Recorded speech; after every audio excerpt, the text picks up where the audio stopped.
Elina Valtonen, Foreign Minister of Finland, thank you for talking to us, to DW.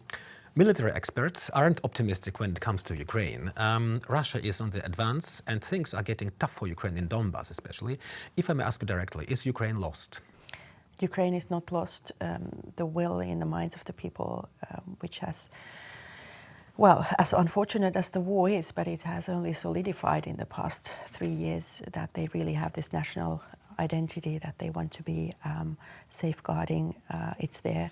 And how do you occupy a country for the long term where people are dead against you? So definitely the Ukraine is not lost, but we need to be doing so much more.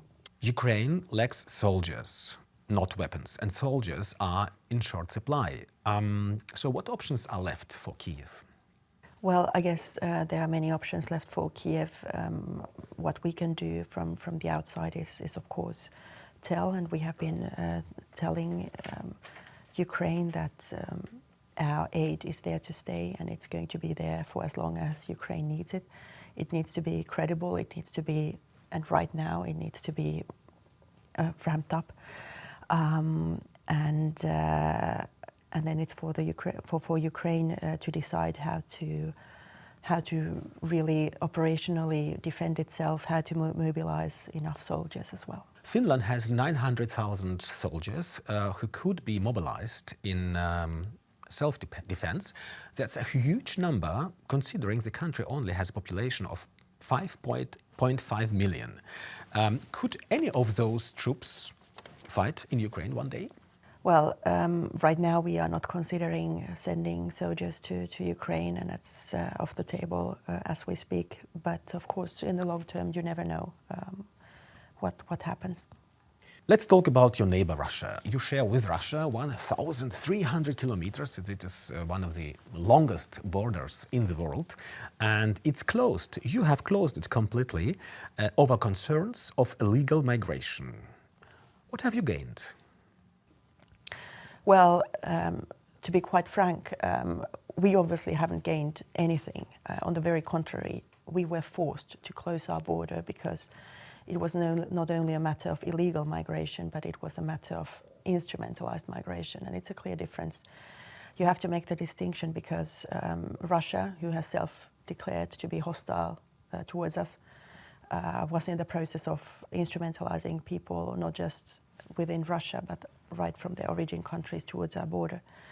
And we can't have a country who is waging war against a partner country of ours to choose on our behalf who to let through our border. And because nothing else helped, we just had to close the border. But obviously we're not gaining anything. We hope that Russia stops the invasion and we can go back to normal. Of course, it will take time because we will have to see that Russia credibly is adhering to international law again. But that's definitely something that we are hoping for. Critics say not every Russian is to blame for the war. What do you say to these people? Yes, well, Russia clearly is an autocracy, if not a dictatorship, where there is not really freedom of even thought for people. So in that regard, it's understandable that people do criticize the choice that, for instance, sanctions do hit the entire society, the entire economy, and not just, say, the dictator himself. So yeah, but what else can we do? It's extremely important that we keep on ramping up the sanctions pressure as well. That the well, at least for Putin, now waging the war becomes more expensive, and hopefully one day it will become impossible for him as well, because it's extremely important that we, the rest of the world, and I'm not only talking about the Western countries, obviously, for the entire world, it should be important to safeguard the UN Charter, so the sovereignty and the territorial integrity of nations. Finland has always had special relations, very close relations with Russia. If Ukraine falls, what will you do? Restore that special relations with Russia, which never goes away as a neighbor? Well, I don't know what you refer to as special relations. Yes, well, we have been invaded by Russia in the, well, yeah, there's a geographic proximity. But to be quite fair and frank here, Russia is a much larger country, and we have been invaded by Russia 40 times in the past hundreds of years, and the last time during the Second World War. And fortunately, Finland was able to remain independent, and we never were part of the Soviet sphere. We were able to, safeguard our values, human rights, democracy, the rule of law, and we saw what happened to many neighboring countries who weren't able to do the same, who were, hijacked into socialism. So basically, the Baltic countries, for instance, Estonia was a richer country than Finland prior to the Second World War. So not only did the Soviet Union, Russia, essentially take all the freedoms away, but also the prosperity of the people, and deported obviously tens of thousands, if not hundreds of thousands of people, where many families don't know to this day where these people came to. So there's no future for Finnish-Russian relations?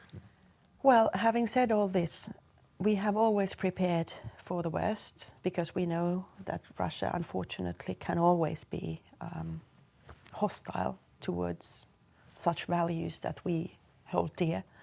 But at the same time, we are not to blame for the state of the relations. I mean, we have tried our best through trade, through, social interaction, even tried, political cooperation, and obviously not just Finland, but the rest of the European countries as well. And nothing helped. So I guess our lessons learned is that we are obviously not a threat. A smaller country like Finland, a smaller country like Ukraine never was a threat to Russia either. The threat to Russia and to imperialists and to autocrats seems to be the freedom of people. So once we realize that, then we who do hold these values dear should really make sure that we can safeguard these values in the future, which means we need to ramp up our defense, our deterrence, and of course safeguard these values within our societies and hope that one day Russia will become such a country as well. Elina Valtonen, Minister for Foreign Affairs of Finland, thank you so much. Thank you so much.